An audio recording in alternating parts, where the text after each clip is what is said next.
So after that we went to this really nice place, the Quest Apartments, where we had an apartment, serviced apartment, and then we walked past Taekwondo World and went to the Castle Hill Tavern for a big meal, a few beers, a lot of Warhammer chat.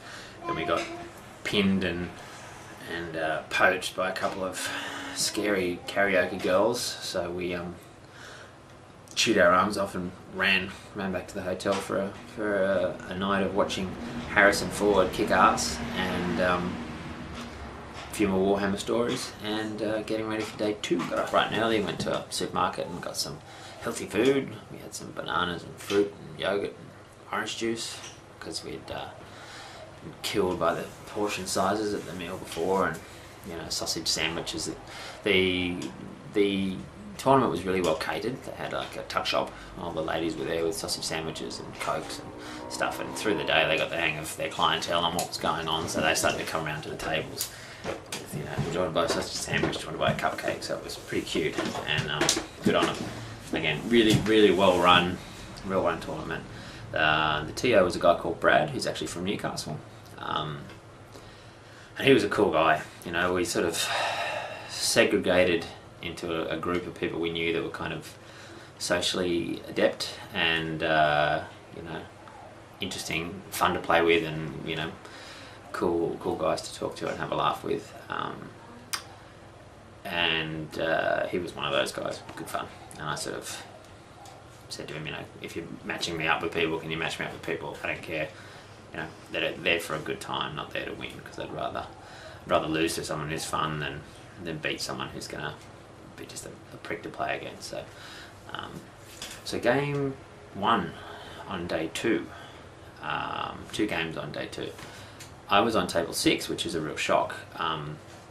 In serious tournaments, the tables are numbered, and I wasn't sure whether this was the guy, but I was up against a guy called Adam, I think.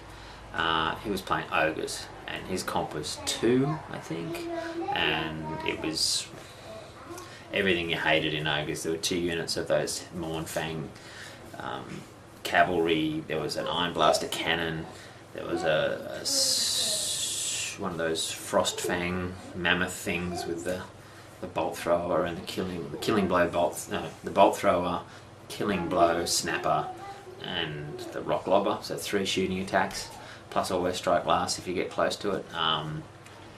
He had this killer internet setup on his level 4 shaman who was on death with something called the greedy fist. So essentially, if your shaman takes a wound from in any way, like shooting, hand-to-hand magic from this shaman, it loses a wound.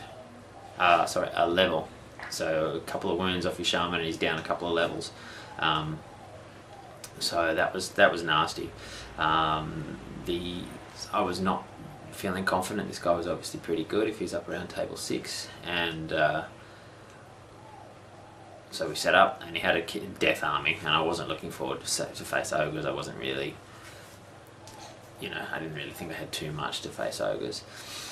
It ended up being a really interesting game. It was a good game. First turn, I went first, even though I usually had a lot of extra deployments. So I usually got to out-deploy my guy, but I was always behind the 8 ball to go first, but I went first, and the scenario was the watchtower. This one was altered slightly. The tower didn't open, you couldn't deploy in the tower, so every turn you rolled, add the turn number. If you got 7, the magical doors on the tower opened up and you could take it. So I got first turn, and I went off, moved up slightly. I thought I'll just hang back and try and shoot. So I repositioned a little bit, but there was really nothing. My spiders went around the flank, and there was really nothing I wanted to do more than stay away from the ogres and shoot them to death. And then magic phase, turn 1, and I rolled. I got a fair few dice, and I just thought, I've never really used Foot of Gork, but I'll give it a go. So I tried to do a maximised Foot of Gork, and I got it off Ultimate Force, which was good. The rules for Clash of the Titans were 2 6s were a miscast, triple 6s were a ultimate force. So I got ultimate force. The miscast wasn't anything. I think it was sort of take a wound, which I ward saved, and lose dice from the power pool, which I didn't really have any anyway. So my first magic phase, I cast something with my Night Goblin Shaman, which he let get off. So I had something going on. And then I did an ultimate force Foot of Gork. So when you maximize it, it doesn't just crush down once, it crushes down, and then on a 4+ it might crush down. I think if you roll a 1, he gets to put it on one of your units. If you roll a 2 or a 3, Gork gets bored and wanders off, and a 4, 5, 6, you get to place it again. So it began, and I felt bad for the guy, and I felt like I had loaded dice because I just kept rolling beautifully. I'd roll and it would barely scatter, and I basically took out half of his army. The Mournfangs, I took out all his characters were in this big unit of really tough, really armoured ogres, and they just sort of got obliterated, just the characters standing there naked after that.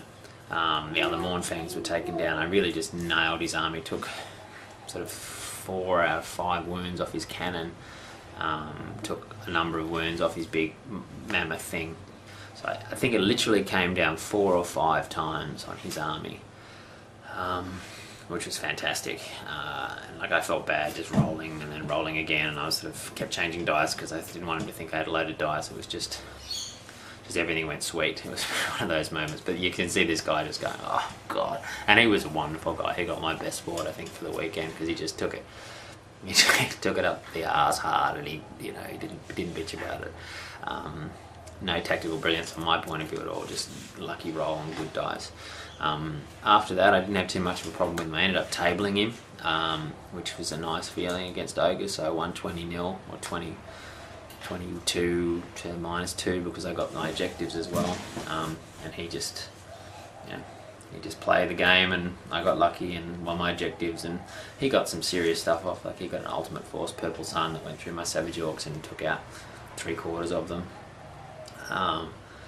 but he just never recovered from that first turn. And then my Doom Divers can't handle 2 big units of Mournfangs, but 1 or 2 in each unit, they really knocked around. So he'd lost all his Mournfangs by turn 2, he didn't get them in.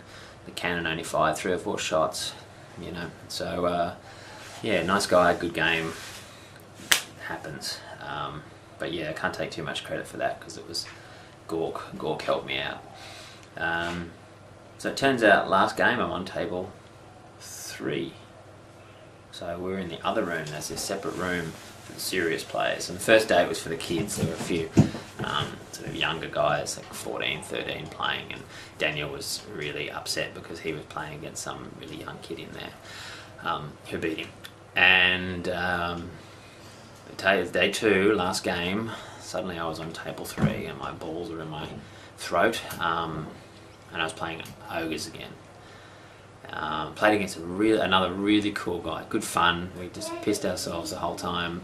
Just had a balls to the wall game. It was good, daring each other to do crazy stuff in the game, and we took the dares. And so it was a fun, friendly game of Warhammer, but it was up in the top room. A mate of mine, Travis, was playing on the other table against the Chaos guy, and that was fast and furious, and heated and serious. And then these other 2 guys, the guy that came first and some other dude, were just arguing and getting the TO in all the time and waving the rulebook at each other the whole time, and it just didn't.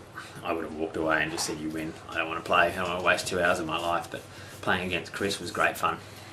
He had ogres, another composition 2 list, so a bloody hard list, a couple of units of Mournfang, a couple of this, a couple of that. I don't really remember the specifics of the game, but I ended up getting up, which was good. I got Ultimate Force Foot of Gork off again first turn, first magic phase. I got initiative again. I went to go first again, and I thought, well, I told him about my last game, and I said, let's see how I go this time.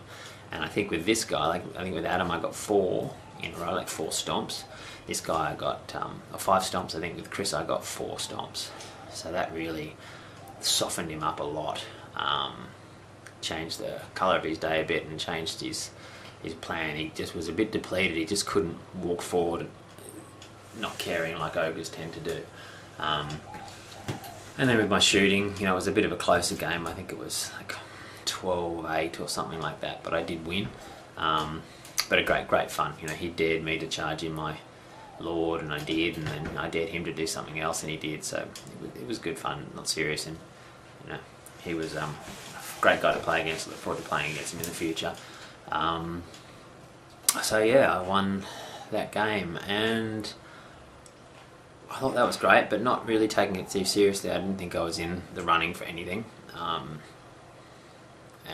then they called out I thought I might get best in race orcs, but there were a couple of other guys there with some really scary looking and beautifully painted orc armies, so they were reading through they had 10 prizes, so they were reading up through the basic prizes, and I wasn't there, so I was just chatting to Daniel, switched off, and then third place was me, which was Team Wyong wins. So yeah, complete surprise. I think I got a really good run of opponents, and I got lucky. If I played any of the other guys that were in the top 5, I probably would have been knocked on the head, but I got lucky, and yeah, so really happy considering the list. I think I like to think that Warhammer's really popular and internet driven at the moment, and everyone sort of says this is unbeatable and that's unbeatable, but I think these lists are easy to push across the table, and I really like to think that if you kind of know what you're doing, tactics still has some part in the game. I hate the thought of it just being top build versus top build and tactics doesn't come into it.